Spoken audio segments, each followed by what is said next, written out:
My name is Victoria Hayes, and I'm 73 years old. I've lived in the quiet suburbs of Boston my entire life, watching the seasons change over the same streets, the same houses, the same memories. For 48 years, I worked as an architectural designer, pouring my heart into creating spaces where families could build their dreams.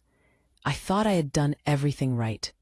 I worked hard, I saved every dollar I could, and I raised my son Daniel to be a good man. But standing there on that frozen driveway in early December, with the bitter wind cutting through my thin coat, I realized that somewhere along the way, everything had gone terribly wrong. So it all started 10 minutes earlier. The sound of my vintage leather handbag hitting the icy pavement rang out like a gunshot in the silent neighborhood. That bag had been with me for 35 years. It had accompanied me to business meetings in New York, to the hospital when my husband Richard passed away 3 years ago, and to every milestone in Daniel's life. Now it was lying face down in a puddle of freezing slush in the driveway of the house I had designed and built with my own vision and sweat. Marcus Chen stood in the doorway of my home, blocking the warmth that poured out from inside. My son-in-law. He was wearing a designer sweater that probably cost more than my monthly pension, and his face was twisted into an expression of cold contempt.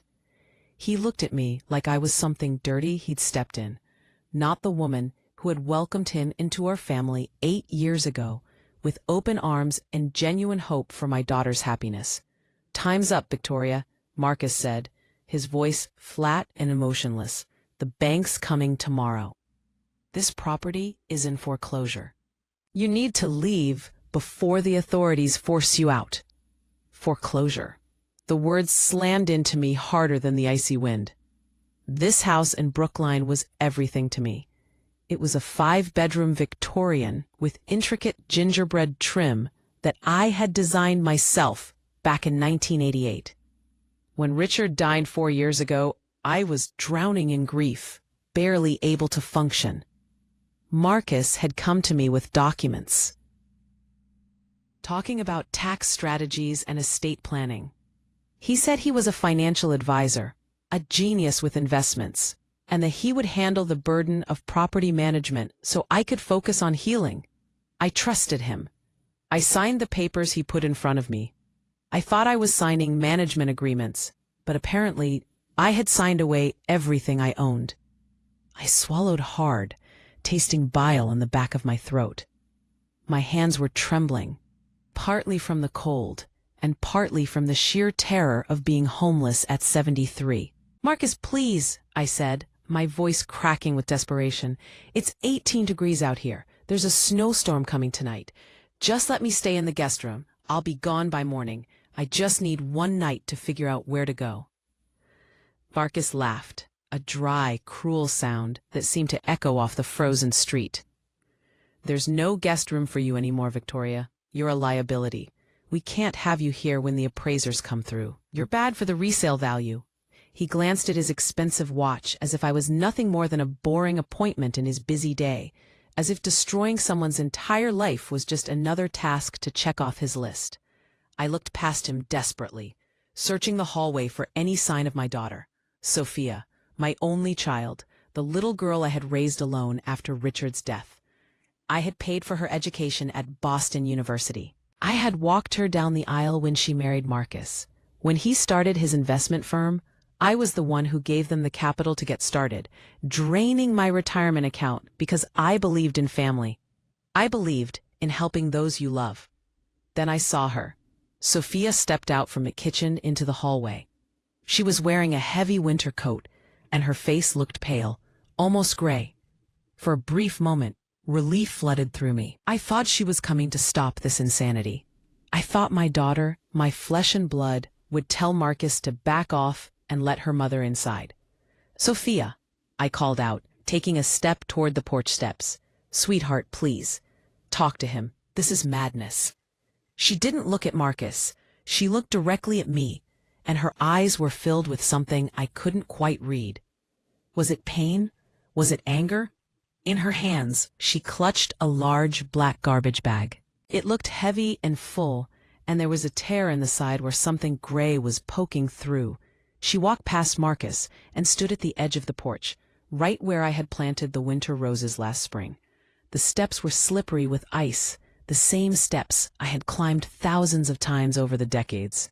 She stared down at me, and for just a second, I saw tears forming in her eyes. But then her expression hardened into something I had never seen before, a mask of pure rage that transformed her face into something unrecognizable.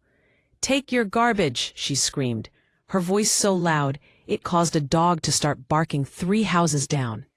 She pulled the heavy bag back and hurled it at me with all her strength. The bag was heavier than it looked. It hit me square in the chest, knocking the wind out of my lungs. I stumbled backward, my feet slipping on the icy pavement, and I nearly fell. I caught the bag instinctively, clutching it against my body just to keep my balance. It smelled musty and old, like the attic. "Take your trash and get out of our lives," she yelled again, her voice breaking into a shriek that cut through the winter air. "Don't you dare come back here. Don't call us. Don't write to us. Just disappear, Victoria. We don't want you anymore." The silence that followed was deafening. All I could hear was the sound of sleet hitting the pavement and my own ragged breathing. I stood there, frozen in shock. This was the daughter I had rocked to sleep every night when she had nightmares. This is the girl who held my hand at her father's funeral and promised we would always be there for each other. Now she was looking at me with what seemed like pure hatred burning in her eyes. Marcus put his arm around her shoulders, a smug, satisfied smile on his face. "You heard her, Victoria. Time to go." He slammed the front door shut with a finality that made my heart stop. The deadbolt clicked into place with a sound that echoed in my chest. Then the porch light went out, leaving me standing in the dim gray afternoon light, alone and discarded. I stood there for what felt like an eternity. The cold was seeping through my thin coat, settling into my bones. My knees, which had been aching for years, started to throb with a pain that radiated up my spine. I looked down at the black garbage bag in my arms. Through the rip in the plastic, I could see fabric from one of Richard's old work shirts, the blue one he used to wear when he worked in the garden. They had thrown my husband's clothes at me. They had packed up the memories of the man I loved and thrown them at me like refuse. I glanced at the house next door. Mrs. Hatterson was watching through her blinds. She had lived next to us for 18 years. She knew me. She knew Richard.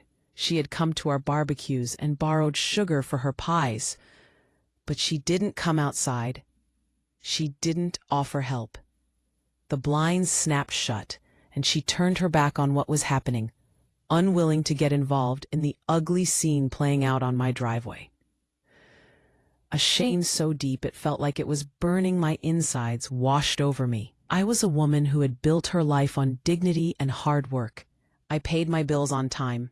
I volunteered at the community center. I donated to charities.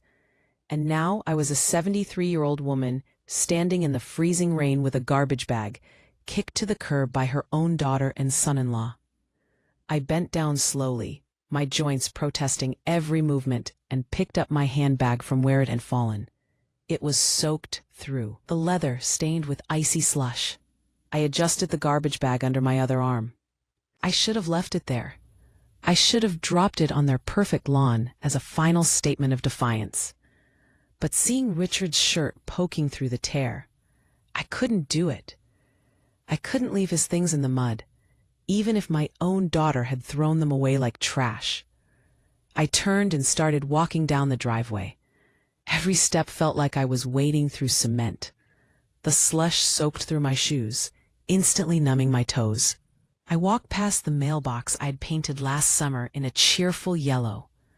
I walked past the maple tree I'd planted when Sophia was 6 years old. I remembered lifting her up so she could touch the lowest branch. Now that tree towered over the street, its bare branches clawing at the gray sky like skeletal fingers. I reached the sidewalk and turned left toward Commonwealth Avenue. The wind picked up, blowing snow directly into my face. I kept my head down, not wanting anyone to see me. I didn't want anyone to recognize Victoria Hayes, the respected architect, looking like a homeless woman wandering the streets. My mind was racing, trying to piece together what had just happened. How could Marcus have foreclosed on the house? It was paid off. I had paid off the mortgage 15 years ago. The house was worth at least $900,000 in today's market. Where did all that money go? And Sophia, my sweet Sophia. How could she stand there and watch him do this to me? How could she throw that bag at me with such venom in her eyes? I walked for what felt like miles, but was probably only 8 blocks. My destination was the bus stop near the old shopping center. My car was gone. Marcus had sold it 3 weeks ago, claiming the engine was failing, and it would cost more to repair than it was worth. He said he would lease me a new one, something reliable for a woman my age. That never happened. Another lie in what I was now realizing was a long chain of deception. I finally reached the bus shelter. It was a small, plexiglass structure covered in graffiti, offering almost no protection from the wind. I collapsed onto the cold metal bench, my chest heaving as I tried to catch my breath. I was shivering uncontrollably now, my whole body shaking from the cold and the shock. I set the garbage bag down on the wet pavement next to me and stared at it with a mixture of disgust and heartbreak. I reached into my coat pocket and pulled out my wallet with trembling fingers. I needed to see what I had left. I needed to assess the damage. I counted the cash inside. 3 $20 bills and 2 $5 bills. $70. That was it. That was my entire net worth after working for nearly 50 years, after saving and planning and building a life. I had designed buildings that still stood tall across Boston. I had created homes for hundreds of families. And now I had $70 and a bag of old clothes. I checked my banking app on my phone, my frozen fingers fumbling with the screen. Account restricted. Contact branch immediately. The message glared at me in angry red letters. Marcus must have done something. He had power of attorney. He had access to everything after Richard died, and I was too grief-stricken to manage things myself. A hot tear rolled down my cheek, burning against my frozen skin. I wiped it away quickly, refusing to cry where people might see. I wouldn't give them that satisfaction. I wouldn't break down in public. A bus pulled up, its brakes hissing and screeching. It wasn't heading anywhere specific, just moving west, away from the expensive neighborhoods, away from my past. The driver opened the doors and looked at me with tired, sympathetic eyes. "You getting on, ma'am?" he asked gently. I nodded, grabbing my handbag and the garbage bag. I struggled up the steps, my body screaming in protest. I fed $4 into the fare machine, watching precious cash disappear. "Where to?" the driver asked, his voice kind. "Just away," I whispered, my voice barely audible. "Just take me away from here." I moved toward the back of the bus and sat down, clutching the garbage bag against my chest for warmth. The bus lurched forward, and I watched through the foggy window as the familiar streets of Brookline blurred into the distance. I didn't know where I would sleep tonight. I didn't know how I would eat tomorrow. All I knew was that my life as I had known it was over. But as I sat there holding that plastic bag, feeling the weight of the unknown contents inside, I had no idea that my life wasn't ending. I had no idea that the bag my daughter threw at me wasn't meant as an insult. It was meant as a lifeline, a desperate act of love disguised as cruelty. If you feel my words, show your support by liking the video and subscribing to the channel. And tell me from which city you belong, so I can see how far a woman's impactful voice can reach. Help me build this community so we can bring more truthful stories for you. I got off the bus 4 miles down the road at a place called the Restwell Inn. It was one of those motels where the neon sign buzzed loudly and half the letters were burned out, leaving it reading Rest L Inn. The paint was peeling from the walls. And there were 3 beat-up cars scattered across the parking lot. It wasn't the kind of place I would normally even glance at, but desperation has a way of changing your standards. I walked into the small lobby, which smelled of burnt coffee and cleaning chemicals. The clerk was a young woman with headphones around her neck, scrolling through her phone. She barely looked up when I approached the counter. I asked for a room for one night. She told me it was $42 plus tax. I counted out my remaining cash on the chipped counter. 3 20s and 2 5s. After paying, I was left with less than $20 to my name. She handed me a physical key attached to a faded green plastic tag and gestured toward the back of the parking lot. "Room 117, she said, her voice flat and disinterested. I walked through the sleet to the room, my shoes squelching with every step. The door was swollen from moisture, and I had to put my shoulder into it to get it open. Inside, the room was freezing. The heater under the window rattled and coughed, pushing out barely lukewarm air. The carpet was a suspicious brown color, and the bedspread looked like it hadn't been washed in months. But it was dry, and it was out of the wind. For now, that was enough. I dropped my handbag on the floor and sat heavily on the edge of the mattress, which sagged under my weight. My knees ached and popped. I stared at the black garbage bag still clutched in my left hand. I hated that bag. It represented everything that had gone wrong. My daughter Sophia had thrown it at me like I was nothing, like I was garbage to be disposed of. I felt a wave of anger rising in my chest. I wanted to march outside and throw the bag into the dumpster I'd seen near the office. I didn't want their pity. I didn't want their cast-offs. I stood up and grabbed the plastic knot at the top, fully intending to do exactly that. But as I lifted it, the weight surprised me again. It was heavy, far heavier than old clothes should be. And then reality hit me. The motel room was barely 50 degrees. I was shivering in my thin coat, and night was falling. My pride was screaming at me to throw it away. But my survival instinct whispered that I needed warmth. If there was a sweater or a coat inside, I needed it to survive the night. I sat back down and slowly untied the knot. The plastic tore easily, brittle from the cold. I reached inside and pulled out the first item. It was a cardigan, soft gray wool with delicate pearl buttons. I froze. It had belonged to Richard's mother, Eleanor. She had given it to me years ago. I brought it to my face and inhaled. It still smelled faintly of lavender and the rose garden Eleanor used to tend. I pulled out another item, a pair of gardening pants worn at the knees, then a flannel shirt Richard used to wear on Sunday mornings when he made pancakes for Sophia. My throat tightened with emotion. Sophia hadn't just thrown random clothes at me. She had thrown her father's things, items filled with memory and meaning. Why would she do this? Why would she be so deliberately cruel? I dug deeper into the bag, my fingers searching for something warmer to wear. The bag was packed tightly, layer upon layer of fabric. As I reached toward the bottom, my fingers brushed against something hard and rectangular. It wasn't cloth. It felt like cardboard, rigid and solid. I pushed the clothes aside and peered into the bottom of the bag. Taped securely to the very bottom with thick layers of silver duct tape was a shoebox. It was an old box, battered and worn, the kind that had once held work boots. I frowned, confused.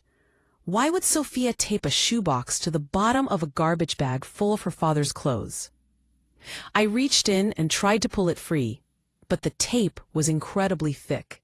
I had to use my nails to peel back the edges, fighting with the stubborn adhesive. It took nearly 10 minutes of struggling, my breath misting in the cold air, before I finally tore the box free from its prison.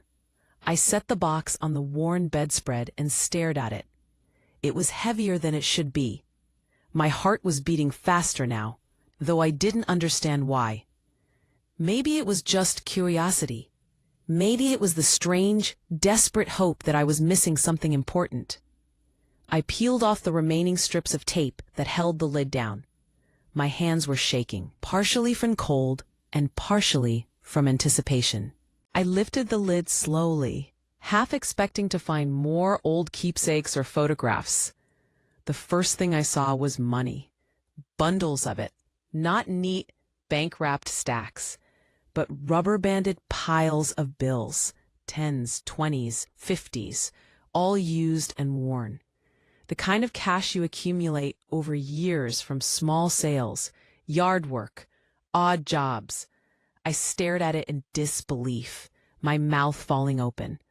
I reached out with trembling fingers and touched one of the stacks. It was real. I quickly grabbed one bundle and counted it.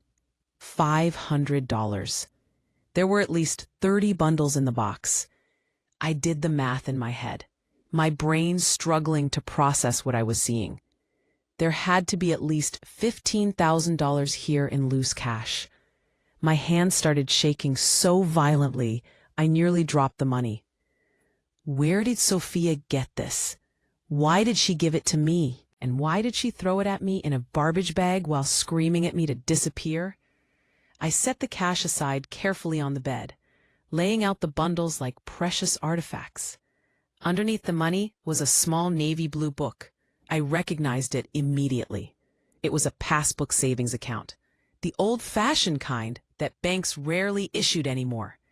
I opened it with trembling hands. The name on the account was Victoria Hayes, my name, but I had never opened an account at Riverside Trust Bank. I flipped to the last page of entries.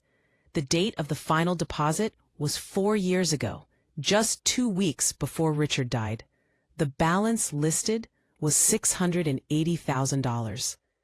I gasped out loud, the sound echoing in the empty motel room. $680,000, plus the $15,000 in cash on the bed. This was a fortune. This was more money than I had ever seen in one place in my entire life. Memories came flooding back like a tidal wave. I remembered Richard sitting at our kitchen table late at night, working on his laptop. He had been selling vintage items online, things he found at estate sales and auctions. He always told me he was putting a little money aside for emergencies, for a rainy day. I remembered him warning me about Marcus. Richard had never liked him. He said Marcus's smile was too practiced, too perfect. He said there was something cold behind his eyes. "Victoria, you need to be careful with that man," Richard had said to me just 3 weeks before he passed. He was already weak from the cancer, his voice thin and raspy. "Marcus is a predator. Don't let him anywhere near the house deed. Don't let him touch our finances." I had dismissed Richard's concerns. I told him Marcus was family, that he was a professional, that he genuinely wanted to help. I was so naive. I was so trusting. Then I remembered 4 years ago, sitting in the study with Marcus just weeks after Richard's funeral. He had poured me a glass of wine. The documents were spread across the desk like a trap. "It's just paperwork, Victoria," he had said, his voice smooth as silk. "It's a financial power of attorney for estate planning purposes. It allows me to handle the property taxes and investment accounts, so you don't have to deal with the stress. You just focus on healing. Let me carry this burden for you." I had signed. I had signed every document he placed in front of me, because I was drowning in grief, and he offered me what looked like a life raft. I didn't read the fine print. I didn't see that I was signing over the deed to my house, granting him total control of my assets, giving him the legal authority to sell everything I owned. I had been a fool, a grieving, trusting fool. I looked back at the shoebox. There was one more thing inside, tucked beneath where the passbook had been. A small piece of paper, folded into a tight square. It looked like it had been torn from the back of a bill. I unfolded it carefully. The writing was scrawled in bright red lipstick, smudged in places as if it had been written hastily, maybe in a bathroom or a closet where no one would see. I recognized the handwriting immediately. It was Sophia's. "Mom," the note began. My heart clenched. "Don't trust anything you saw today. Marcus has the house bugged. He has cameras in the living room and kitchen. He monitors everything we say." I read the line again, my skin crawling with disgust. Bugs. Cameras. In my own home. The note continued. "He thinks you're broke. He thinks he's won. But he doesn't know about this account. Dad set this up 11 years ago. He made me promise to keep it secret until you really, truly needed it. He knew, Mom. He knew Marcus would try to take everything." A tear slid down my cheek and dropped onto the paper, smudging the lipstick slightly. Richard. My wise, protective Richard. Even after death, he was still taking care of me. I kept reading, my hands trembling. "Marcus is in serious trouble, Mom. Terrible trouble. He owes money to dangerous people. He gambled away everything. Our savings, the business accounts, everything. He sold the house to pay off part of the debt, but it wasn't enough. He's planning to have you declared mentally incompetent on Monday morning. He already has the court documents prepared. He wants to commit you to the state facility in Waltham so he can collect on a life insurance policy he took out on you last year." The state facility. My blood ran cold. It was a place where forgotten people went to die, a warehouse for those society had discarded. Marcus was going to lock me away and wait for me to die so he could cash in on my life. The final lines of the note were written with such force that the lipstick had broken, leaving streaks of red wax on the paper. "This money is yours, Mom. It's untraceable. He doesn't know it exists. Don't call me.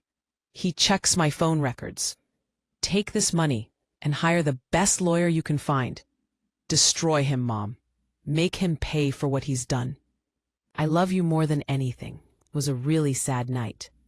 I lowered the paper slowly, my whole body shaking. The silence in the motel room felt different now. It wasn't the silence of despair anymore. It was the silence before a storm. I love you more than anything. I thought about Sophia on the porch, screaming at me, throwing the bag, the wild look in her eyes. She wasn't betraying me. She was performing. She knew Marcus was watching through his cameras. She knew he was listening. She had to make it look real. She had to throw me out convincingly to protect me, to get this money into my hands without Marcus suspecting anything. My daughter hadn't abandoned me. She was fighting for me. She was trapped in that house with a monster, playing a dangerous game to keep me alive. My daughter went in and banged it down the store. She knew he was listening. She had to make it look real. She had to throw me out convincingly to protect me, to get this money into my hands without Marcus suspecting anything. My daughter hadn't abandoned me. She was fighting for me. She was trapped in that house with a monster, playing a dangerous game to keep me alive. My daughter hadn't abandoned me. She was fighting for me. She was trapped in that house with a monster, playing a dangerous game to keep me alive. My daughter hadn't abandoned me. She was fighting for me. She was trapped in that house with a monster, playing a dangerous game to keep me alive. My daughter hadn't abandoned me. She was fighting for me. I looked at the passbook showing $680,000. Nearly $700,000 total. I stood up slowly and walked to the cracked mirror hanging over the small dresser. I looked at my reflection. I saw an old woman with gray hair and red swollen eyes. I saw someone who had been beaten down, kicked to the curb, discarded. But as I stared into my own eyes, I saw something else beginning to ignite. It was a spark I hadn't felt since Richard died. It was the fire of the woman who had designed award-winning buildings, the woman who had negotiated with contractors and city officials, the woman who had built things that lasted. I picked up one of the bundles of cash and squeezed it tightly in my fist.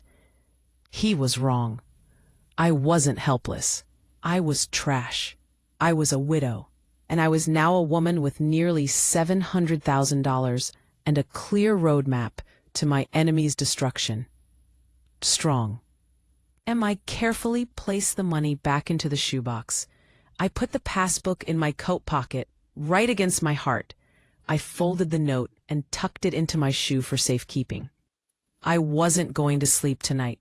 I had work to do. Monday was 3 days away.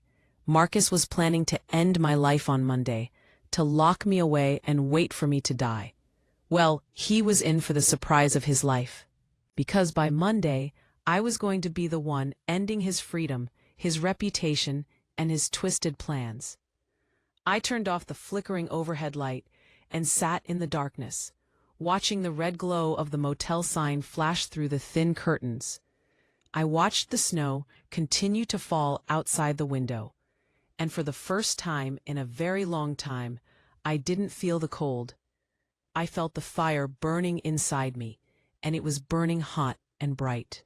I stared at my phone, sitting on the stained nightstand. It felt like a tracking device, a leash that Marcus could use to find me. If Sophia was right, and he was monitoring everything, that phone was a beacon leading him straight to me. I made my first decision as a woman with resources and a plan. I powered down the phone completely, walked into the bathroom, and dropped it into the toilet tank. Let him track me to room 117 at the Restwell Inn after I was long gone. I took $400 from the cash stash in the shoebox and shoved the rest back into my handbag, burying it deep beneath my personal items.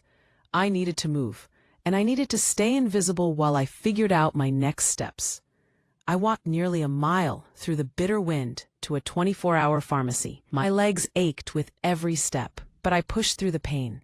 I bought a prepaid phone, the kind that didn't require any personal information, and a detailed map of Massachusetts. I felt slightly ridiculous, a 73-year-old woman playing spy, but the fear in Sophia's note had been very real. Next, I needed transportation. I couldn't rent a car from a major company like Hertz or Enterprise because they required credit cards, and credit cards left digital trails that Marcus could follow. I found a small used car lot on the edge of town called Budget Auto Sales. It was surrounded by a chain-link fence and rows of older vehicles with handwritten price tags on the windshields. The owner was a man named Lou who wore a stained baseball cap and didn't ask questions as long as the cash was real. I put down $800 as a deposit on a 12-year-old Honda Civic that smelled like French fries and air freshener. The car was ugly. The paint was faded, and the heater made a strange rattling noise, but it was anonymous, and it ran. It was perfect for what I needed. I drove away from the lot feeling a surge of something I hadn't felt in years. Freedom. For the first time in 4 years, I was making my own decisions without asking Marcus for permission or approval. I was driving my own car, on my own terms, toward my own destination. My destination was 30 minutes away in a town called Meadowbrook. I was heading to Peaceful Pines, a senior living community. It sounded pleasant enough, but it was essentially an expensive waiting room. My old friend Janet Morrison lived there. Janet and I had worked together for over 20 years at the same architecture firm. She had been a real estate attorney before retiring, one of the sharpest legal minds I'd ever known. She had represented developers, fought zoning boards, and won cases that seemed impossible. If anyone knew how to handle a predator like Marcus, it was Janet. I found Janet in the community lounge, sitting in a wheelchair near a large window overlooking a small garden. She looked older than I remembered, more fragile, her hands resting on a crocheted blanket across her lap. My heart sank. Had I come too late? Was her mind still sharp, or had age taken that away too? "Janet," I said softly, approaching her chair and touching her shoulder gently. She turned her head slowly. Her eyes were cloudy at first, but as they focused on my face, something shifted. Recognition sparked, and a slow smile spread across her weathered face. "Victoria Hayes," she said, her voice raspy but strong. "I thought you were dead.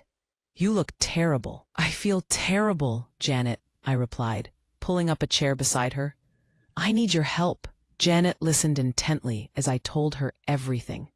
I told her about the foreclosure, the eviction in the freezing cold, the garbage bag Sophia had thrown at me, and the note. When I showed her the passbook and the bundles of cash, her eyes widened. The fog of retirement seemed to lift from her completely. She sat up straighter in her wheelchair, her attention laser-focused. "Richard set this up," Janet muttered, running a gnarled thumb over the passbook. "Smart man. Very smart." She looked at the deposit history. "Look at these entries, Victoria. These deposits are structured deliberately. He was selling those antiques and collectibles online, right?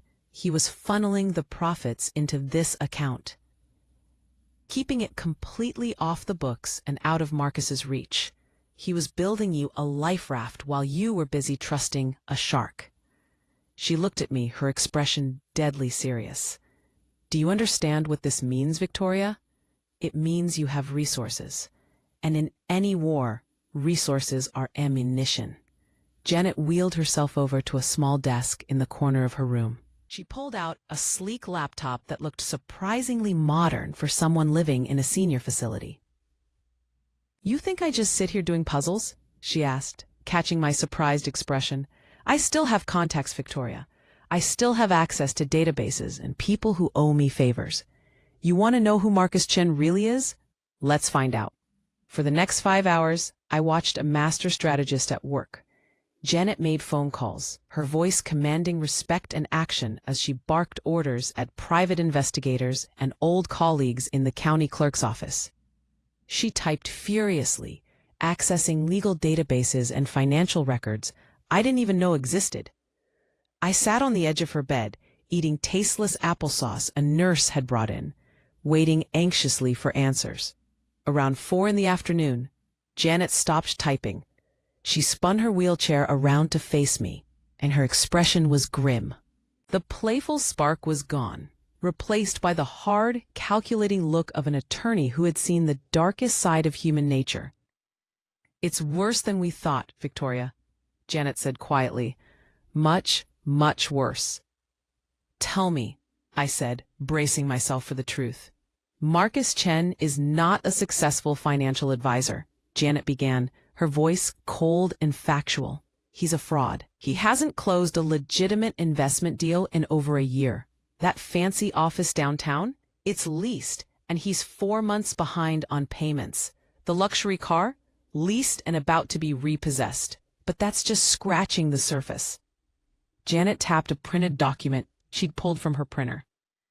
"Your son-in-law has a severe gambling addiction, Victoria. Not casino gambling or horse racing. He's been pouring money into cryptocurrency speculation and unregulated online trading platforms. He's been chasing losses for 3 years, and when he ran out of his own money, he started looking for other sources." She looked at me with sympathy in her eyes. "He owes $3.2 million, Victoria. And he doesn't owe it to a bank or a legitimate creditor. He owes it to a network of international loan providers, the kind of people who don't send collection letters. These are people who use intimidation and worse." I felt the blood drain from my face. $3.2 million. "But the house," I stammered. "It was paid off. It was worth $900,000. Janet nodded slowly. "It was, until 8 months ago. Marcus forged your signature on a home equity line of credit. He cashed out 90% of the home's value using fraudulent documents. He forged the notary seal, too.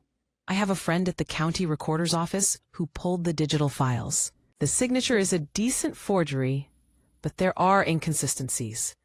He used that money to pay the interest on his gambling debts. But then he gambled the rest away, too. Now the bank is foreclosing because he hasn't made a single payment on the loan he took out in your name." Her voice dropping lower. "How can it possibly be worse?" I whispered. Janet handed me another document. It was a court filing dated for the following Monday. "He's running out of time, Victoria. The loan sharks are closing in. The bank is taking the house. He needs a large payout, and he needs it immediately." She paused. "He took out a life insurance policy on you 18 months ago. $2 million. I stared at her, horror washing over me in waves. "He wants me dead." "Not directly," Janet said. "That would raise too many questions, bring too much scrutiny. No, His plan is more calculated and far more cruel. She showed me the court filing. He's filed an emergency petition for legal guardianship. He's claiming you have advanced dementia and that you're a danger to yourself. He has a doctor who signed an affidavit stating you're mentally incompetent. I looked at the paper. In the matter of Victoria Hayes' petition for involuntary commitment. The hearing was scheduled for Monday morning. If he wins this hearing, Janet explained, he gets total legal control over you as a person. He can commit you to a state-run facility, the cheapest one available. He can medicate you heavily until you actually do lose your cognitive abilities. And then when you conveniently die from natural causes within 6 months to a year, he collects the $2 million insurance payout and pays off his debts. The room spun around me. My own son-in-law, the man who sat at my dinner table, the man who called me mom, wasn't just stealing from me. He was planning to erase me, to lock me away in a nightmare and wait for me to die. That's why he threw you out into the cold, Janet continued. He needed to create a narrative, a pattern of behavior. A confused old woman wandering the streets in the freezing weather. If the police had picked you up that night looking like a vagrant, it would have been perfect evidence for his case. Look, Your Honor, she's homeless, she's confused, she doesn't even know where she is. I stood up, my hands clenched into fists. The rage I felt was so intense, it was blinding. I wanted to drive back to Brookline and confront him, to make him pay for what he'd done. Sit down, Victoria, Janet commanded, her voice sharp and authoritative. I looked at her, breathing hard. You can't fight him with anger, Janet said firmly. He's younger, he's desperate, and he's dangerous. If you confront him physically, you'll end up arrested and he wins. We have to beat him at his own game. We have to beat him in court and destroy his credibility completely. What do we do? I asked, my voice shaking with fury. Janet smiled, but it was a predator's smile, cold and calculating. First, we need evidence, hard, undeniable evidence that will stand up in court. We need the original documents he forged. We need records of his gambling debts. We need proof of everything, and we need it before Monday morning. But his office is locked, I said. He has security. Janet chuckled, a dry sound. He's a gambler, Victoria. Gamblers get sloppy. They make mistakes, and you're an architect. You understand how buildings work, how security systems function, how to access places people think are secure. Janet reached into her desk drawer and pulled out a small bottle of whiskey. She poured 2 small amounts into paper cups. You're going to go undercover, Victoria. You're going to walk right into that lion's den, and you're going to get the evidence we need to send him to prison for 20 years. I looked at my old friend and colleague. I looked at the legal files on her lap that detailed the systematic destruction of my life. I picked up the paper cup filled with amber liquid. Monday is in 4 days, Janet said, raising her cup. Let's get to work. We clinked our cups together. The whiskey burned as it went down, but it felt like fuel igniting inside me. Marcus Chen wanted to declare me incompetent. He wanted to paint me as a confused, helpless old woman. He was about to discover just how sharp and determined this old woman could be. I stood in a narrow alley behind a hardware store, pulling the zipper of gray coveralls up to my neck. The rough fabric scratched against my skin. I looked at my reflection in the side mirror of the Honda Civic. I barely recognized the woman staring back. I was wearing a faded baseball cap pulled low and heavy work boots I'd bought from a thrift store. In my hands, I carried a plastic spray bottle filled with blue window cleaner and a worn cloth. I looked exactly like what I was pretending to be, invisible, a cleaning person, a nobody. Janet had obtained the uniform through one of her contacts, someone who managed cleaning crews for downtown office buildings. She'd told me the schedule. The regular cleaning staff for Marcus's building took their lunch break between noon and 1. That was my window, 60 minutes to break into his office, find the evidence I needed, and get out before anyone realized I wasn't supposed to be there. I drove the Honda into the city, my hands gripping the steering wheel so tightly my knuckles turned white.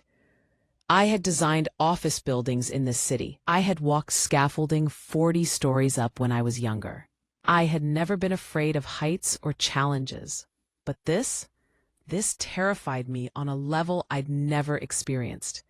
If I got caught, Marcus would have everything he needed to commit me. He would call the police, claim his mentally unstable mother-in-law had finally lost her mind, and I'd be locked away by sunset. I parked 4 blocks away and walked to the glass tower where Chen Financial Consulting rented space on the 12th floor. The lobby was all polished marble and gleaming brass. People in expensive suits rushed past, talking into wireless earpieces. I kept my head down, clutching my cleaning supplies like a shield of invisibility. I walked directly toward the service elevator, my heart pounding so hard I thought everyone could hear it. The security guard at the desk glanced up at me briefly. My whole body tensed. This was it. This was where my plan would fall apart. I gave him a tired nod, just one working person acknowledging another. He didn't even blink. He just buzzed me through without a second thought. I was invisible to him, just another cleaning worker not worth noticing. The elevator ride to the 12th floor felt like it lasted forever. I watched the numbers climb slowly. 8, 9, 10, 11. I adjusted the small recording device Janet had given me, hidden in the pocket of my coveralls. The tiny red light blinked, indicating it was recording everything. The doors finally opened. The office hallway was quiet and empty. The reception area was deserted. Janet had been right. Marcus liked to take long lunches at an expensive restaurant downtown, projecting an image of success he no longer had. His assistant usually took her break in the staff room. I walked quickly across the plush carpet, my work boots making almost no sound. I went straight to Marcus's corner office. The door was unlocked. Arrogance. He thought he was untouchable, too smart to be caught. I slipped inside and closed the door softly behind me. The office smelled of expensive cologne and leather, the same scent that had turned my stomach when he threw me out of my house. I didn't waste time looking at the view of the city. I went directly to the most obvious place people hide things they want to destroy: the trash. The bin was a sleek stainless steel container under his mahogany desk. I looked inside carefully. It wasn't empty. There was a pile of shredded paper, cross-cut into tiny pieces. I reached in and grabbed a handful. Even shredded, I could see fragments of text, pieces of a notary seal, what looked like parts of my signature sliced into ribbons. He had been practicing. He'd been destroying the draft versions of the forged documents. I pulled out a large plastic bag from my pocket and carefully collected all the shredded paper. Janet knew someone who specialized in document reconstruction. It would take time, but we had the pieces of the puzzle. Next target, his computer. I sat in Marcus's leather chair. It felt wrong, like sitting on a throne of lies and betrayal. I moved the mouse and the screen came to life. Password required. I pulled out the burner phone and called Janet. She answered immediately. "I'm in, Janet," I whispered. "I need the password." "Try Sunset 2020, she said calmly. I typed it in. "Access denied. Try Investment Guru," Janet suggested. Denied. My palms were sweating inside the thin gloves I was wearing. The clock on the wall ticked loudly. I'd been in the office for 12 minutes. It felt like 12 hours. "Think, Victoria," Janet said in my ear. "He's a narcissist. What does he value most?" "He values money," I said. "Try millionaire." Denied. I looked around desperately. My eyes landed on a framed photo on his desk. It was a picture of Sophia, smiling, taken before Marcus had drained the life from her eyes. "Try Sophia's birthday," I said, feeling sick. 071992. I typed it in. The screen unlocked. I felt a wave of rage so intense it almost paralyzed me. He had used my daughter's birthday as the password to access the computer he used to destroy our lives. I pulled out the USB drive Janet had prepared for me. It was loaded with software that would automatically copy browser history, download folders, and most importantly, his accounting files. I plugged it in. A progress bar appeared. Copying files, 20%. I tapped my foot anxiously. I kept glancing at the door. 40%. Come on, I whispered to myself. Then I heard it. The soft ding of the elevator down the hall. Footsteps. Click, click, click. High heels on polished marble. Someone was coming back early. I froze, my hand hovering over the keyboard. 60%. The footsteps grew closer, stopping at the reception desk. I could hear papers rustling, mail being sorted. 75%. The footsteps started again, coming down the hallway toward the executive offices. My heart felt like it would explode. 90%. I yanked the USB drive out, just as the screen flashed complete. I shoved it deep into my pocket. I grabbed my spray bottle and looked frantically for somewhere to hide. The desk was open underneath, no cover. The curtains were too sheer. The door handle began to turn. I dove toward a supply closet in the corner of the office, pulling the door shut behind me just as the main door opened. I was in complete darkness, squeezed between file boxes and Marcus's winter coats. I held my breath, pressing my hand over my mouth to muffle any sound. "Hello?" a woman's voice called. It was the assistant. "Mr. Chen, are you here?" Silence. I heard her walking to the room, her heels clicking on the hardwood. She was putting something on the desk, probably mail or messages. She paused. I prayed she wouldn't notice the chair was slightly turned or that the computer screen was still warm. The phone on Marcus's desk rang suddenly, the shrill sound making me jump. She didn't answer it. She walked back out, closing the door behind her. I let out a shaky breath. I reached for the closet door handle, ready to escape while I had the chance. But then the office door burst open again. Harder this time. Heavier footsteps. Marcus. He was back. He must have returned early, or I'd missed him somehow. I shrank back into the coats, trying to make myself as small as possible. If he opened this closet, if he found me here, everything was over. I heard him pacing, his breathing heavy and labored. He sounded like a trapped animal. He picked up his phone and dialed. I fumbled for the recording device in my pocket, making absolutely sure it was still running. "Pick up," Marcus muttered desperately. Then he started talking, his voice loud and frantic. "Richard, listen to me. I know I'm late on the payment. I know. Just please listen." Silence, as he listened to whoever was on the other end. "No, please don't send anyone to the house. Sophia's there. She doesn't know anything about this. This is between you and me." My blood turned to ice. He was talking to the loan sharks, the dangerous people Janet had warned me about. "I have a solution," Marcus said, his voice rising with panic. "It's handled. I have a buyer for the property. Yes, the Brookline house. We're closing Thursday morning." Thursday. That was tomorrow. I'd lost track of the days. "Yes, I know it's worth $900, but I'm selling it for $575. A fast sale to investors. They're bringing a cashier's check. I'll have your money by Friday afternoon, I swear. Just call off your people." He was selling my home for pennies on the dollar, just to get fast cash. He was throwing away over $300,000 in equity to save himself. But what he said next made me forget about the house entirely. "Yeah, the old woman's been handled," he said into the phone. "No, she won't be a problem anymore. She's homeless right now, probably sleeping in a shelter somewhere. But by Monday, she's gone permanently." He laughed, a dry, cruel sound I'd heard before. "I have the paperwork ready.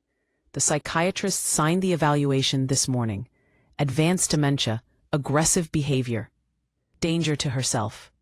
She's going to the state facility in Waltham, the maximum security ward. Once she's in the system, she loses all legal rights. She becomes a ward of the state, and I keep power of attorney over everything. I pressed my ear against the wood, tears of pure rage streaming down my face. He wasn't just stealing from me. He was planning to erase my entire existence. The best part, Marcus continued, the life insurance, $2 million. But I have to wait 8 months for it to pay out as natural causes. So she just has to survive 8 months in that place. Honestly, the medication they use or the stress will probably finish her off by then anyway. Win-win for everyone. He hung up. I stood in the darkness, shaking uncontrollably. Not from fear, but from a hatred so pure it felt like it could incinerate everything around me. I heard him pour a drink, the sound of crystal clinking. Then he sighed heavily. "Karen," he called out to his assistant. "I'm going to the gym for an hour. Hold all my calls." I heard the door open and close. I waited, counting to 30 in my head. Then I burst out of the closet. I didn't care about being quiet anymore. I just had to get out of that office before I did something I'd regret. I ran through the side door that led to the emergency stairwell. I didn't wait for an elevator. I ran down 12 flights of concrete stairs, my boots echoing in the enclosed space. My lungs burned. My knees screamed in protest. But I didn't stop. I couldn't stop. I burst out into an alley, gasping for air. The cold winter wind hit my sweaty face like a slap. I stripped off the gray coveralls right there next to a dumpster, revealing my regular clothes underneath. I threw the cap into the trash. I walked as quickly as my trembling legs would carry me back to the Honda. I got into the car, locked all the doors, and sat there trying to catch my breath. My hands were shaking so badly, I could barely hold the steering wheel. I reached into my pocket and pulled out the recording device. I pressed rewind, then play. She's going to the state facility in Waltham. Once she's in the system, she loses all legal rights. Marcus's voice, small but crystal clear, filled the car. I had him. I had his confession. I had proof of the gambling debts, proof of the fraud, proof of his plan to commit me. But I also had a new deadline. Thursday, tomorrow. Marcus was selling my house tomorrow morning. If that sale went through, I'd lose the property forever, even if I eventually sent Marcus to prison. I looked at the dashboard clock.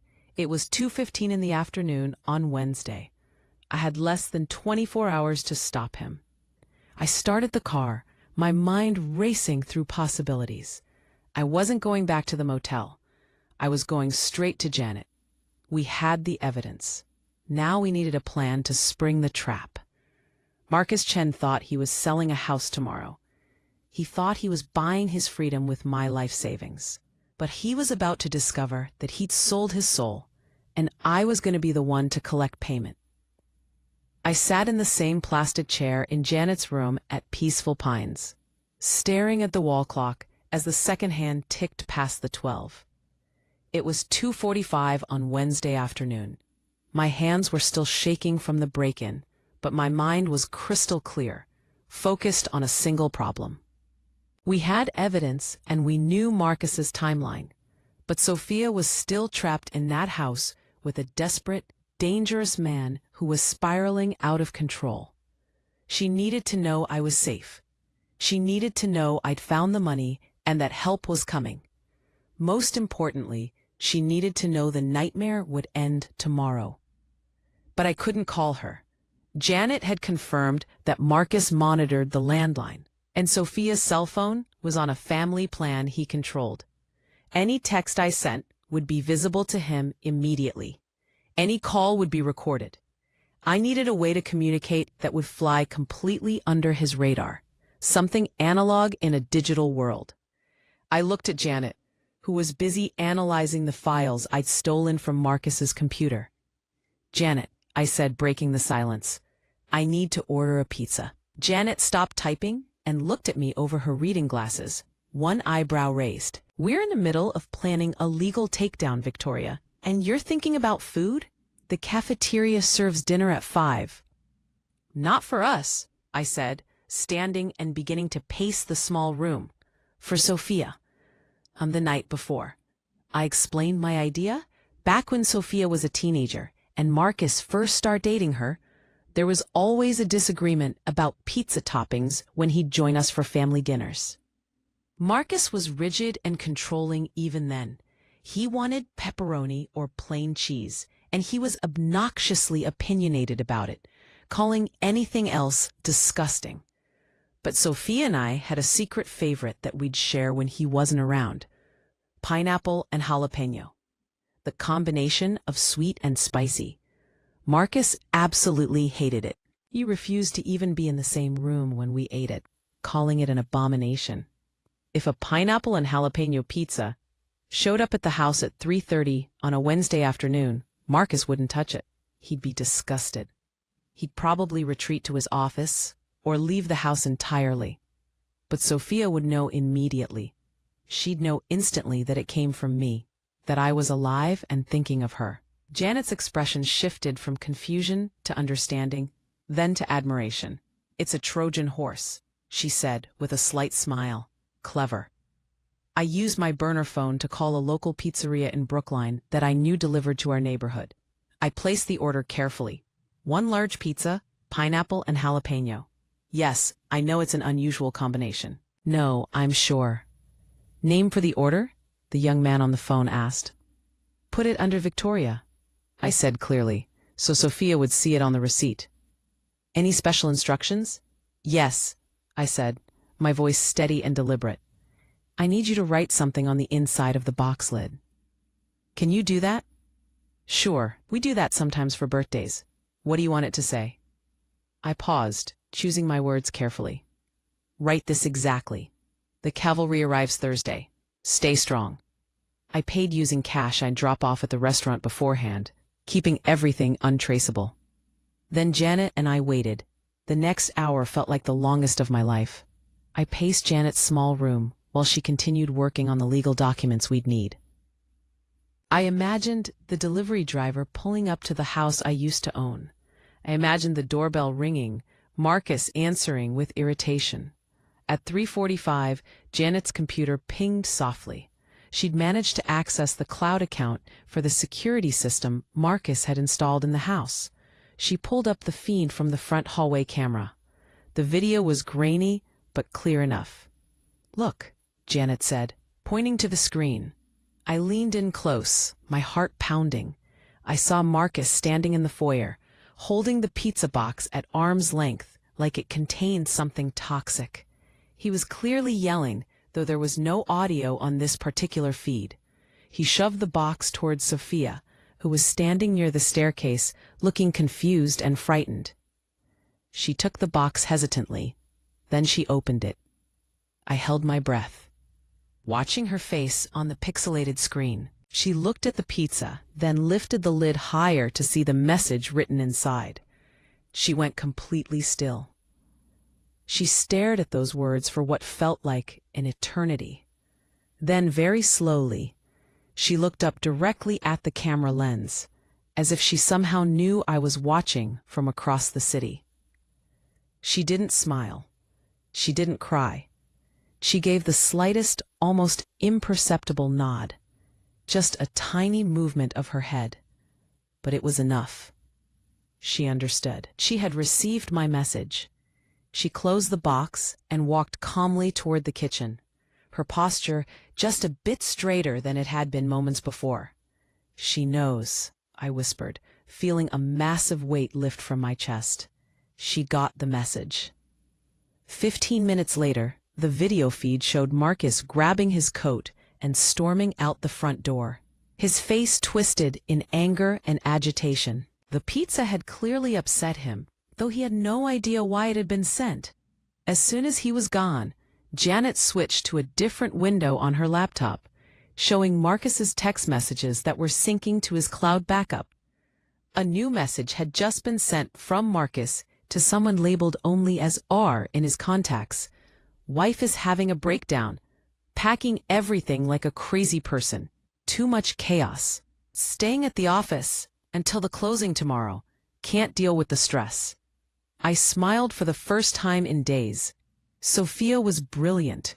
By acting erratic and upset, She was forcing Marcus to distance himself from the house. She was making him sloppy, making him careless. She was clearing the battlefield for us. Now that communication was established, we had to address the main threat. The sale of the house, scheduled for tomorrow morning. We can't just file a legal injunction, Janet said, swiveling her chair to face me. Even with all our evidence of fraud, a court order to halt the sale could take 48 to 72 hours to process through the system. Marcus is selling to cash investors tomorrow morning at 10. That's less than 20 hours away. If that sale closes and the new owners register the deed, getting your house back will require years of litigation, and there's no guarantee you'd win. So we call the police, I suggested. We send them to the closing with our evidence.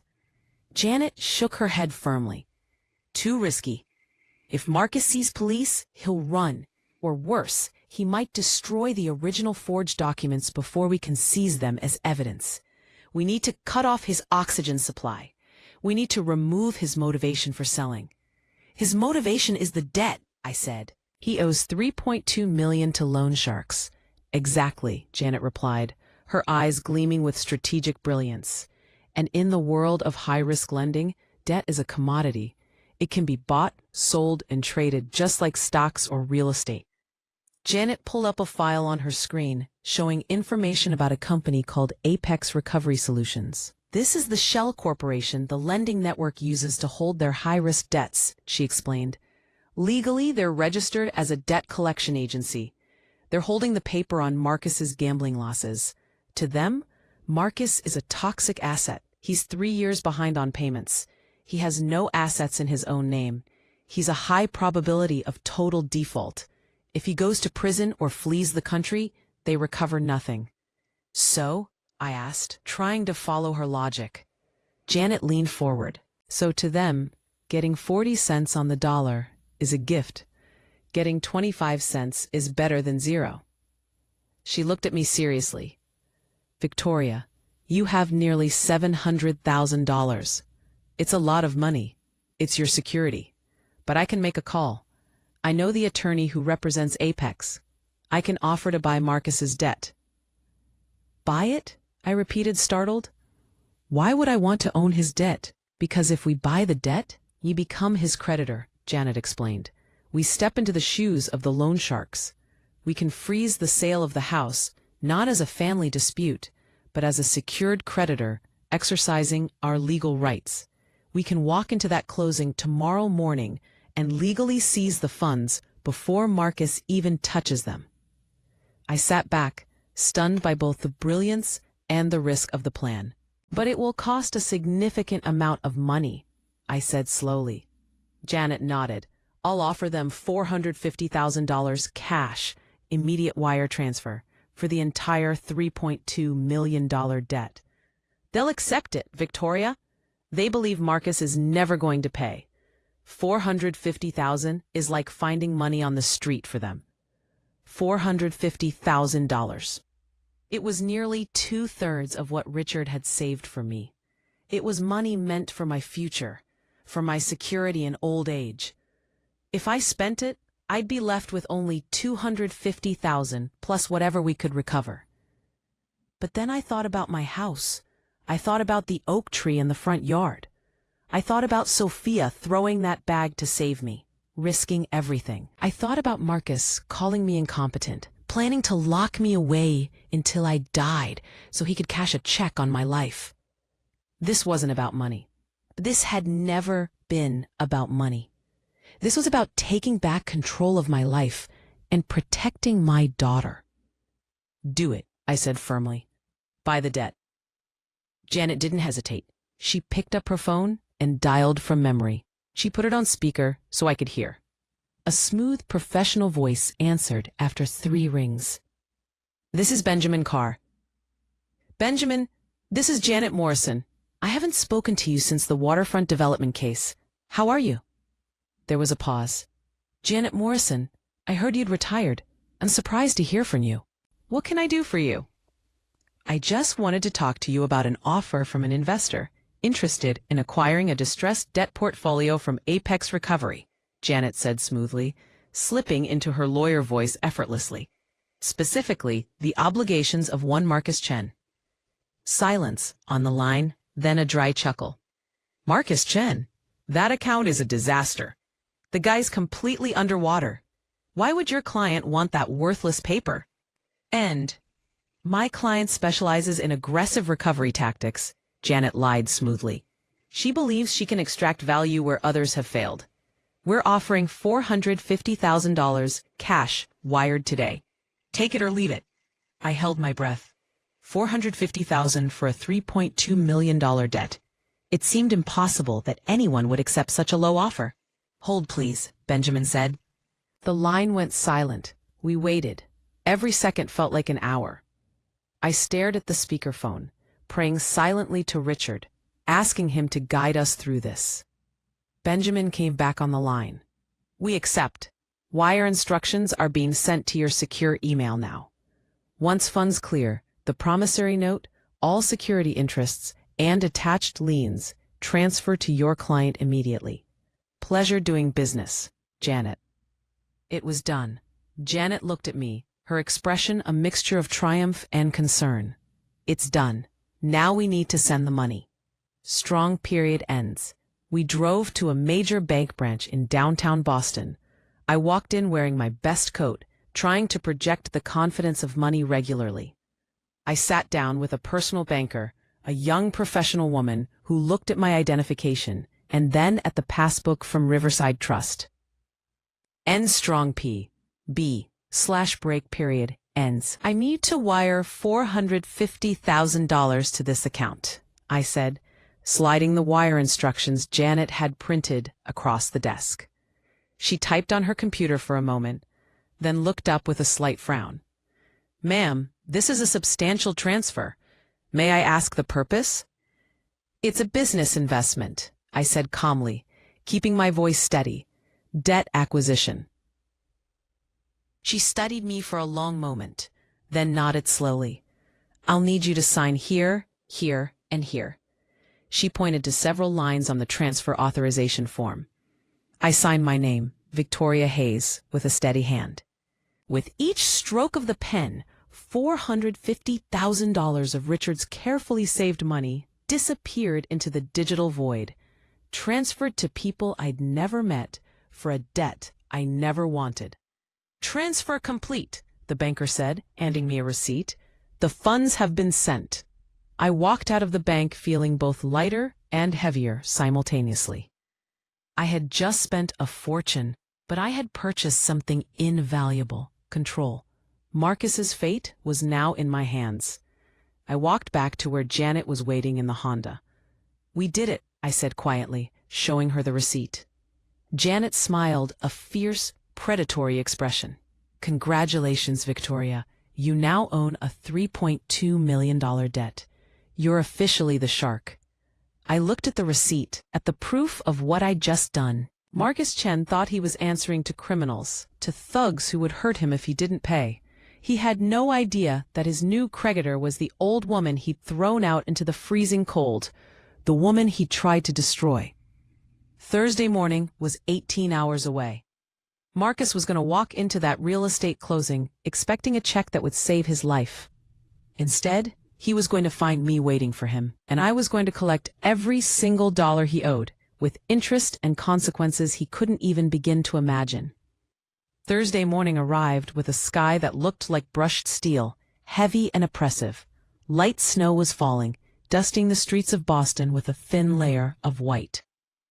But inside the conference room of Hamilton Title and Escrow Company, the air was warm and thick with tension I could feel even before I walked through the door. I stood in the hallway, adjusting the cuffs of my new charcoal gray suit. It had cost me $1,800 at an upscale boutique yesterday afternoon. The seamstress had worked late into the night to alter it perfectly for me, her eyes widening when I'd paid in cash. It was the finest suit I'd ever owned, tailored and professional.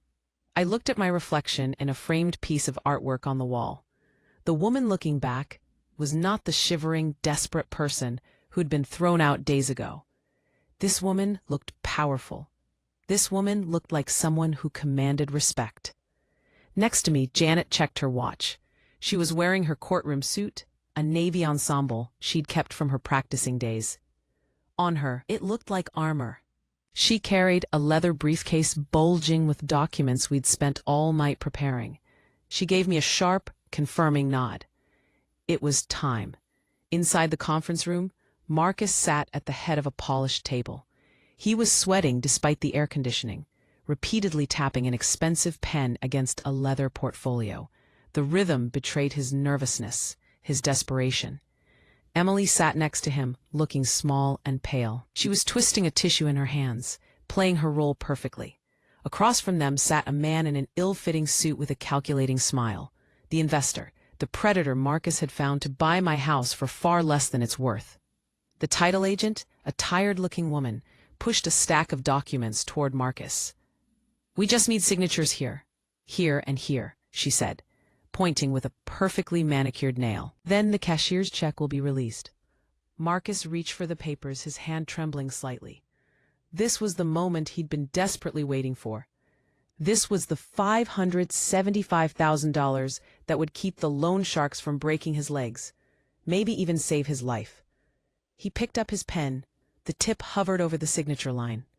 I pushed open the conference room door. It didn't slam. It opened with a smooth, heavy sound that commanded everyone's attention immediately. Marcus looked up. His eyes went wide with shock. The pen fell from his fingers, clattering across the table and leaving a streak of ink across the documents. "Victoria," he stammered, blinking rapidly as if he couldn't process what he was seeing. He'd been expecting a homeless woman. He'd been expecting a confused, broken old lady in dirty clothes. He was not expecting the woman in the $1,800 suit standing in the doorway with a briefcase and an attorney. "What are you doing here?" Marcus asked, his voice rising in pitch. "You're supposed to be at the shelter. I mean, you should be resting. You're not well." He stood up, knocking his chair backward. He looked frantically at the title agent and then at the investor. "I apologize. This is my mother-in-law. She's not well. She has dementia. She wanders. I need to call someone to take her back." I didn't respond. I walked calmly into the room, my heels clicking on the polished floor. I walked past Marcus, completely ignoring him, and pulled out the chair at the opposite end of the table.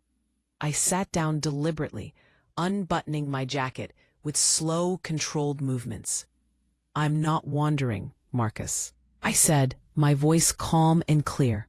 "And I'm certainly not confused." Marcus's face flushed an ugly shade of red. He looked at Sophia desperately, but she was staring at her hands, hiding the smallest hint of a smile. "You can't be here," Marcus hissed. "This is a private closing. This is business. Get out, Victoria, before I have you removed." I leaned back in the chair and folded my hands calmly. "I'm afraid that's not going to happen," I said evenly. "You see, I'm here because I'm purchasing the house." The investor across the table laughed, a harsh, dismissive sound. "Lady, we have a contract. Unless you've got $575,000 in your purse, you're wasting everyone's time." I looked at the investor steadily. "I'm not buying it from you," I said, pointing at him. "And I'm certainly not buying it from him," I added, shifting my finger toward Marcus. Marcus looked like he might have a stroke. "What are you talking about, you crazy old woman? You have $70 to your name. You're homeless." Janet stepped into the room, closing the door firmly behind her with a solid click. She walked to the table and dropped her heavy briefcase with a thud that made everyone jump. "My client is not purchasing the property from you, Mr. Chen," Janet said in her most authoritative lawyer voice. "She's seizing the asset." Janet opened her briefcase and pulled out a thick stack of legal files. She slid them across the table with practiced precision. They fanned out in front of Marcus like damning evidence. Marcus looked down at the documents. The color drained from his face instantly, leaving him a sickly, grayish white.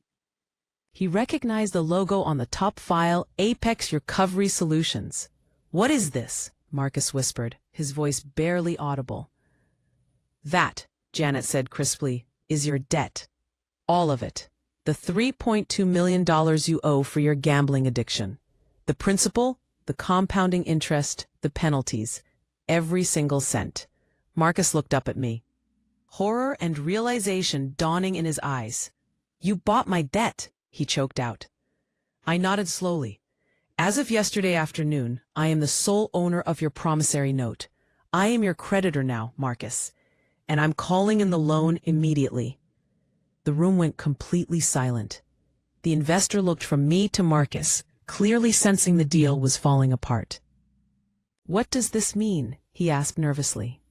It means, Janet said, turning to address the title agent directly, that Mr. Chen does not have the legal authority to sell this property. As the secured creditor, Mrs. Hayes has exercised her right to place an immediate lien on all of Mr. Chen's assets, including this house, which was illegally encumbered using fraudulent documentation. Janet slapped an official court order on top of the pile of documents. This is an emergency asset freeze order, signed by a judge at 8 o'clock this morning. No assets can be transferred. No money changes hands. This sale is void. Marcus made a sound like a wounded animal, a desperate, broken noise.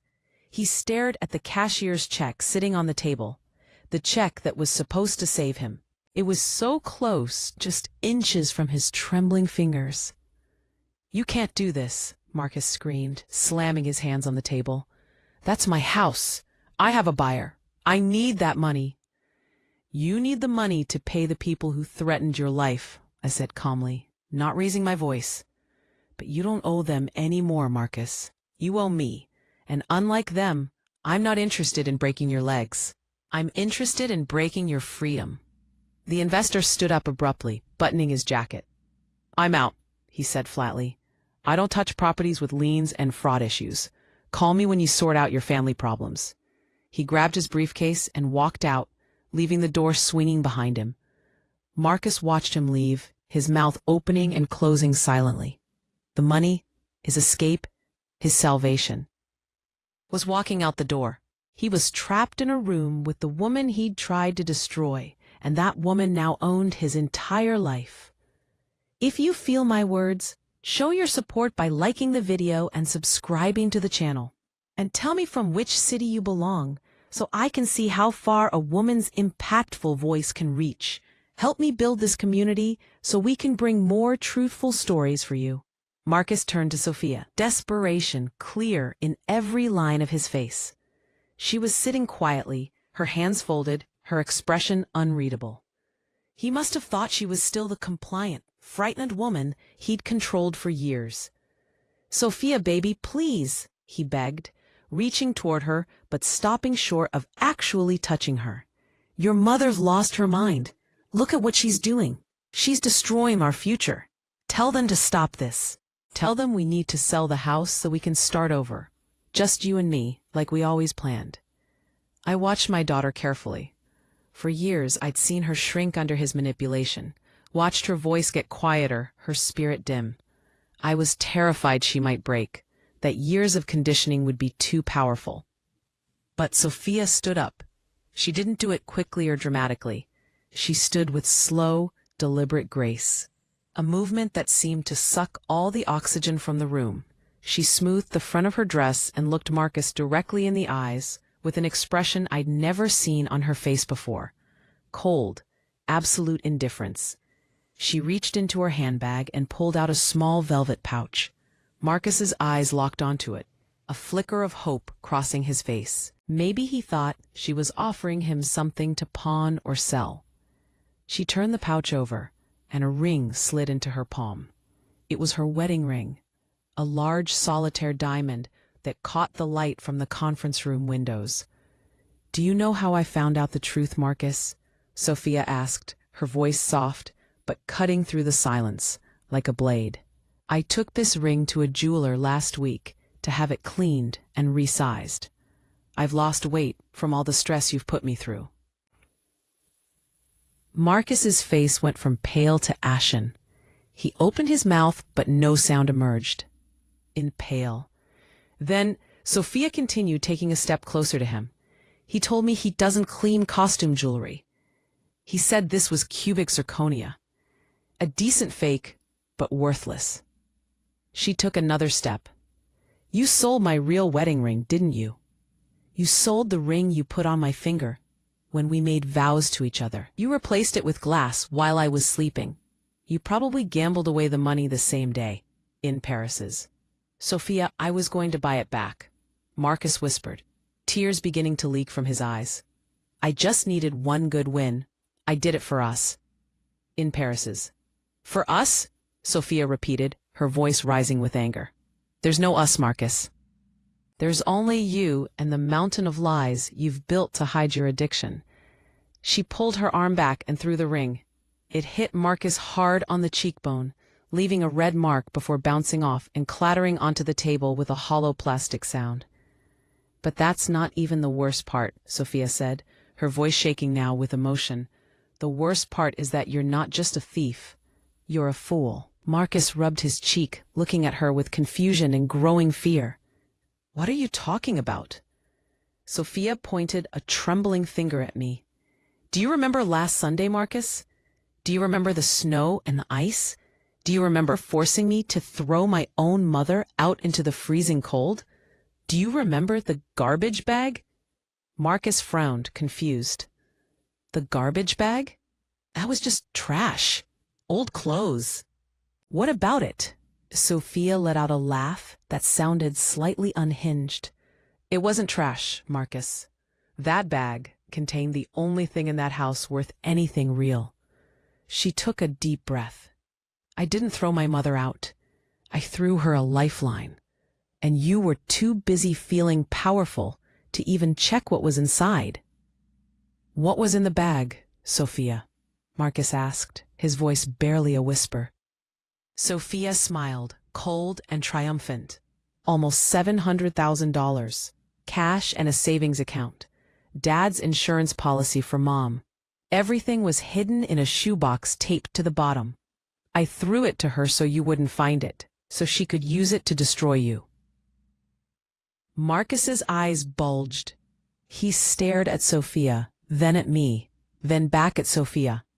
$700,000, he repeated, his voice rising to a scream. You threw away $700,000? He grabbed at his hair, pulling it. You stupid, stupid woman. That was my money. I'm your husband. That belonged to me.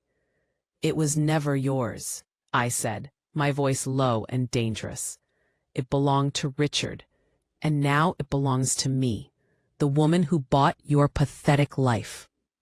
Marcus was hyperventilating, the reality crashing down on him. He had held the solution to all his problems in his hands and thrown it into the street. The realization broke something fundamental inside him. The mask of the civilized businessman shattered completely. He let out a roar of pure rage. He didn't look at me. He looked at Sophia. In his twisted mind, she was the reason for his destruction. You did this, he screamed. You ruined everything. He lunged at her. He moved faster than I expected, launching himself across the space between them with his hands reaching for her throat. Sophia screamed and stumbled backward, tripping over her chair. I didn't think. I didn't hesitate. Pure instinct took over. I grabbed the briefcase Janet had set on the table. It was heavy, packed with documents and files. I swung it with all the strength I had, all the power built from years of carrying blueprints and materials on job sites. The briefcase connected with the side of Marcus's head with a sickening thud. He went down hard, crashing to the floor and sliding across the polished surface. He hit the leg of the table and lay there, dazed and groaning. Stay down, I commanded, standing over him with the briefcase raised for another strike if necessary. Sophia had scrambled backward until she hit the wall. She was shaking, gasping for air, but she was safe. Before Marcus could try to get up again, the door burst open. 2 security guards rushed in, summoned by the title agent who'd pressed a panic button under the table. They didn't hesitate. One grabbed Marcus's arms, twisting them behind his back. The other placed a knee on his back, pinning him to the floor. "Secure," one guard said, calmly. Marcus was still struggling. Screaming obscenities, cursing Sophia, cursing me, cursing the entire world. But he was pinned, helpless, powerless. I set down the briefcase and leaned heavily against the table, my heart racing, adrenaline flooding my system. Janet was immediately at Sophia's side, helping her up, guiding her to a chair in the corner away from Marcus. I looked down at my son-in-law. His face was pressed into the carpet, his expensive suit rumpled and dirty. He looked pathetic, broken, nothing like the confident predator who destroyed my life days ago. "You can't do this to me," Marcus spat, his voice muffled by the carpet. "I'll sue you. This is assault. I'll have you arrested." I crouched down slowly, my knees protesting. "Sue me?" I said quietly. "With what money, Marcus? You have nothing. You have a $3.2 million debt hanging over your head that I own. No lawyer will take your case." I leaned closer so only he could hear me. "Listen very carefully, because I'm only saying this once. You put your hands on my daughter. You tried to hurt her. That changes everything." Marcus stopped struggling. He looked at me with one eye visible, filled with fear.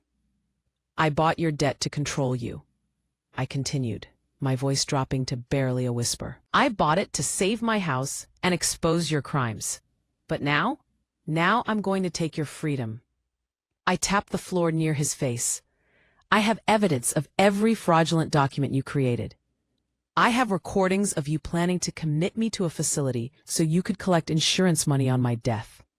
I have forensic accounting showing every dollar you stole.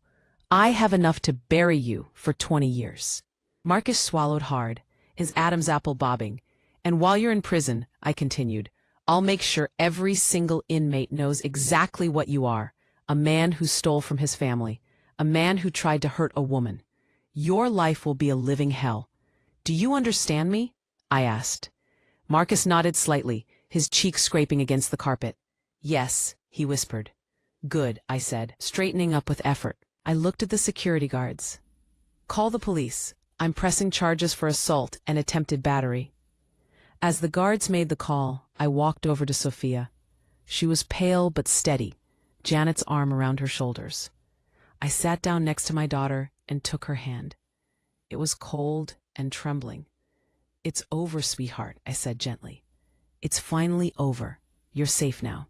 Sophia looked at me, tears streaming down her face, and for the first time in years, I saw my daughter smile. A real, genuine smile that reached her eyes. "I knew you'd come," she whispered. "I knew you'd save us." 20 minutes later, 2 police officers arrived and took Marcus away in handcuffs. As they led him out, he looked back at me one final time. There was no arrogance left, no smirk, no superiority. Just fear and the dawning realization that his entire world had collapsed. The title agent, clearly shaken by everything she'd witnessed, quietly closed the file on the sale. "This transaction is void," she confirmed officially. "The property remains in Mrs. Hayes's name pending resolution of the legal issues." Janet gathered our documents, her expression satisfied. We had won. We had stopped the sale, protected Sophia, and ensured Marcus would face justice. As we walked out of the building into the cold Boston afternoon, I felt something I hadn't felt in years. Peace. Not happiness yet, that would come later, but peace. The war was over, and we had survived. The drive back to Brookline felt different from any drive I'd taken in years. The gray sky had begun to clear, revealing patches of pale blue. The snow had stopped, and weak winter sunlight was breaking through the clouds, making the ice-covered trees sparkle like they were decorated with diamonds. I drove the Honda Civic up the driveway of my house, the same driveway where I'd been humiliated and thrown out less than a week ago. But this time, I didn't feel shame. I felt victorious. I parked the car and turned off the engine, letting the silence of the neighborhood wash over me. It wasn't the silence of abandonment anymore. It was the silence of home, of safety, of a battle won. Sophia was in the passenger seat, clutching her purse with both hands, staring at the house with an expression that mixed relief and exhaustion. "We're home," I said softly, reaching over to squeeze her hand. She looked at me, and tears began streaming down her face again. But this time, they were tears of release, of freedom. "I didn't think I'd ever be able to come back here and feel safe again," she whispered. "You're safe now," I assured her. "He can't hurt you anymore. He can't hurt either of us." We walked to the front door together, arm in arm. The lock was the same, but the feeling of turning the key was entirely new. I pushed the door open, and we stepped inside. The house was quiet, empty of Marcus's oppressive energy. He had taken his personal belongings, his gadgets, his presence, but the soul of the house remained. The hardwood floors I'd helped install decades ago gleamed in the afternoon light. The crown molding I'd designed myself still framed the rooms with elegance. The house felt empty in one way, void of the chaos and fear Marcus had brought. But it also felt full, filled with memories that predated him. Memories of Richard and Sophia and a life built on solid foundations of love and hard work. Sophia walked into the living room and sank onto the sofa, kicking off her shoes and curling up, just like she used to do as a teenager on movie nights. I sat in my old armchair, the one Marcus had tried repeatedly to throw out because it didn't fit his modern aesthetic. We sat there in comfortable silence, just listening to the house settle around us. Then Sophia began to talk. It started slowly, hesitantly, but then the words came faster, like a dam breaking. She told me about the terror of living with Marcus over the past 3 years. She described nights when he would pace the floors, muttering about odds and percentages. She told me about his explosive temper when things didn't go his way, how he'd punch walls and throw objects, always careful never to actually hit her, but making sure she knew violence was always just one bad bet away. In strong P. "He never physically hurt me, Mom," she said, her voice shaking. "But he controlled everything. What I wore, where I went, who I talked to. He monitored my phone, my email, everything. I stayed because I was terrified of what he'd do to you if I tried to leave. He always threatened to cut you off, to make sure you ended up homeless and alone. He used you as leverage against me every single day." In strong P. I listened, my heart breaking for my daughter, understanding now the impossible position she'd been trapped in. "When he told me about his plan to have you declared incompetent and committed," Sophia continued, tears flowing freely, "I knew I couldn't wait any longer. I knew I had to act. Mom's money, the account Dad set up, was the only weapon I had left. I had to get it to you, and I had to make Marcus believe I was on his side so he wouldn't suspect." She looked at me with red, swollen eyes. "Throwing that bag at you, screaming those horrible things, it was the hardest thing I've ever done in my life. Seeing the hurt in your eyes almost destroyed me. But I knew if I didn't make it convincing, if Marcus suspected for even a second that I was helping you, he would have stopped everything."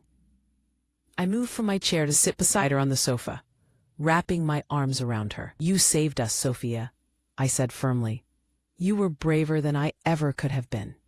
You played a dangerous game with a dangerous man, and you won." We held each other and cried, not tears of sadness, but tears of release, washing away the fear, the manipulation, and the pain of the past years.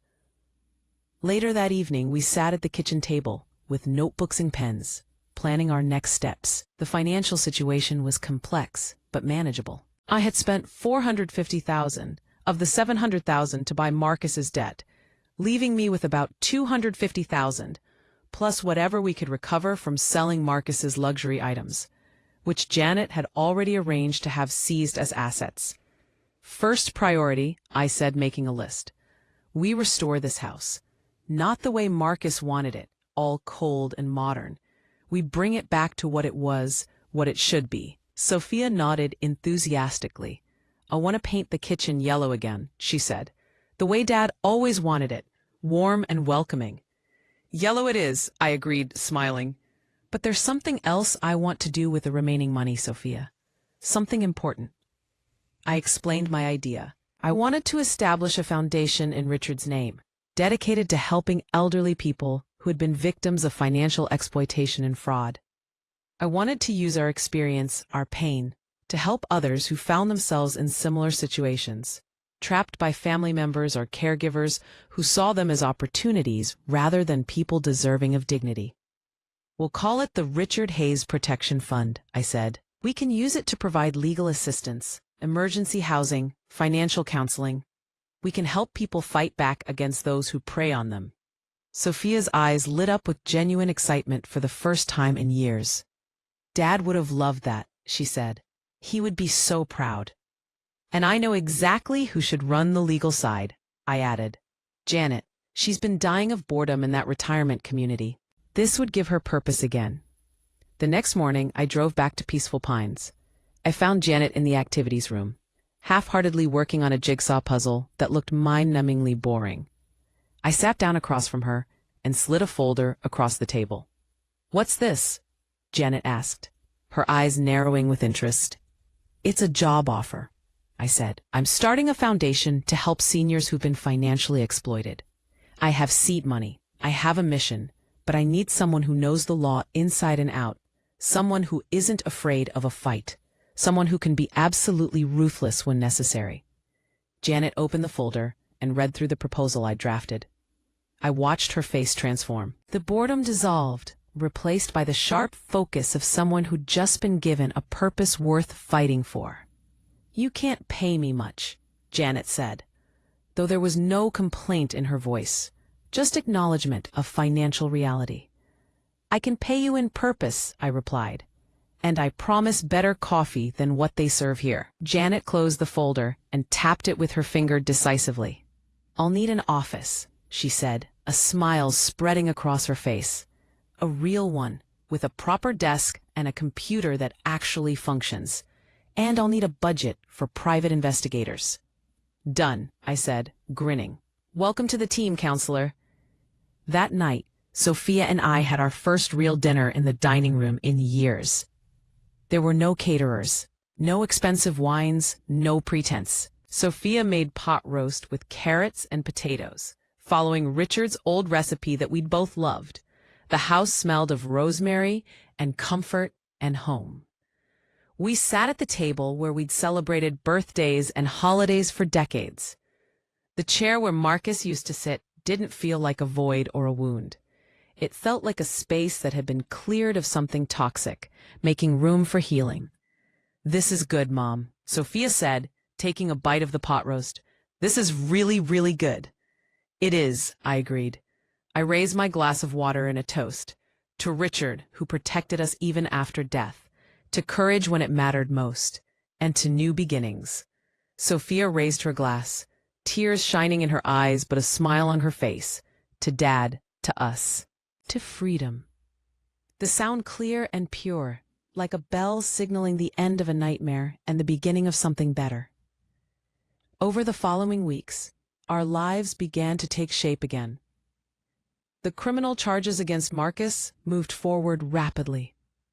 With the evidence we'd collected, the forged documents, the recorded confession, and the testimony from financial experts Janet had assembled, the district attorney built an airtight case. Marcus pleaded guilty to multiple counts of fraud, forgery, elder abuse, and attempted assault. He was sentenced to 18 years in federal prison. I didn't attend the sentencing. I didn't need to see him one more time. Sophia did go, though, sitting in the courtroom gallery as the judge read the sentence. She told me later that Marcus had tried to catch her eye, tried to mouth some kind of apology or plea, but she had looked straight ahead, refusing to acknowledge him. That chapter was closed. Spring arrived in Boston with an explosion of life and color. The trees that had been bare and skeletal during my darkest days burst into bloom. Sophia and I spent weekends working in the garden. planting tulips and daffodils in the beds that had been neglected. We painted the kitchen a bright, cheerful yellow that filled the room with warmth and light. We hung new curtains, replaced the cold, modern furniture Marcus had insisted on with comfortable, welcoming pieces that actually felt like home. The Richard Hayes Protection Fund officially launched in May. Janet recruited 2 other retired attorneys who were eager to fight for a good cause. We rented a small office downtown, modest but professional. Within the first month, we had helped 3 elderly clients recover stolen assets and escape exploitative guardianship situations. Each case we won felt like a tribute to Richard, to the man who had loved me enough to protect me from beyond the grave. One Saturday afternoon in June, I stood in my garage, which had become my workshop again. The smell of sawdust and wood stain filled the air. Above my workbench, mounted in a place of honor, was a shadow box I had created. Inside, preserved behind museum-quality glass and mounted on black velvet, was the black garbage bag Sophia had thrown at me. Most people would have burned it, would have destroyed the symbol of their worst humiliation. But I had kept it, carefully preserved it, because I understood something profound. That bag represented the moment when everything changed. It was the vessel that carried hope disguised as hatred, salvation wrapped in cruelty. I stood there looking at it, my hand resting on the smooth wood of my workbench. People say one person's trash is another person's treasure. It's a cliché, something you hear at yard sales and thrift stores. But standing there, I understood it was the deepest truth I'd ever encountered. To Marcus, that bag was garbage, something to be discarded along with the old woman he despised. He looked at it and saw nothing because he was blind to anything that didn't serve his immediate selfish needs. But to me, that torn, ugly plastic bag contained everything that mattered. It held Richard's foresight and love, protecting me years after his death. It held Sophia's courage and sacrifice, risking everything to save my life. It held my freedom, my dignity, and my future. I reached out and gently touched the glass of the shadow box. Never let anyone define your worth, I whispered to the empty garage. Never let anyone convince you that you're disposable. Because if they try, if they treat you like garbage, you make absolutely certain of one thing. I paused, remembering Marcus's face when he realized I owned his debt. When he understood, I held all the power. You make sure that when you leave, you take your value with you. You take your strength, your dignity, your power, and you leave them with exactly what they deserve. Nothing but the consequences of their cruelty. I turned away from the shadow box, from the preserved symbol of my past. I walked out of the garage and around to the front of the house. Sophia was there, wearing old jeans and one of Richard's flannel shirts that was too big for her. Her hair was pulled back and she had a smudge of paint on her cheek. She was standing by the front door, holding a can of paint and a brush. We had stripped away the cold black paint Marcus had chosen for the door. The wood beneath was ready for something new. We had chosen the color together, spending an entire afternoon at the paint store looking at samples. "Ready, Mom?" Sophia asked, smiling at me. I smiled back. "Ready." The color we'd chosen wasn't black or gray or any of Marcus's cold, pretentious choices. It was a deep, vibrant red, the color of life, of warmth, of blood, and courage. A color that said, "Welcome home, you are safe here." Side by side, mother and daughter, we began to paint. We covered the scars and the memories with fresh, bright color. We reclaimed our entrance, our home, our lives. The afternoon sun was warm on our backs, and for the first time in years, I felt completely at peace. Sophia caught my eye and smiled, a genuine expression of joy that lit up her entire face. "I love you, Mom," she said simply. "I love you too, sweetheart," I replied, applying a long, smooth stroke of red paint to the door. We worked until the door was finished, gleaming like a beacon in the golden evening light. We stood back and admired our work together. It wasn't perfect. There were brush strokes and small imperfections, but it was ours, created with love and hope. and it was absolutely beautiful. This journey taught me that true value is never found in displays of wealth or power, but in the quiet strength of love and foresight. Marcus saw only a dirty trash bag to be thrown away, but he missed the legacy of protection hidden inside. I learned that dignity cannot be taken by others. It's something we carry within ourselves, even when the world tries to strip it away. We must never underestimate the power of patience and the resilience of those who build their lives on foundations of integrity and love. When we stand together with courage and truth, we can weather any storm and rebuild from any ruin. If you feel my words, show your support by liking the video and subscribing to the channel. And tell me from which city you belong, so I can see how far a woman's impactful voice can reach. Help me build this community so we can bring more truthful stories for you. Because together, we are stronger than any force that tries to break us down. Together, we can transform even our darkest moments into testimonies of hope and redemption.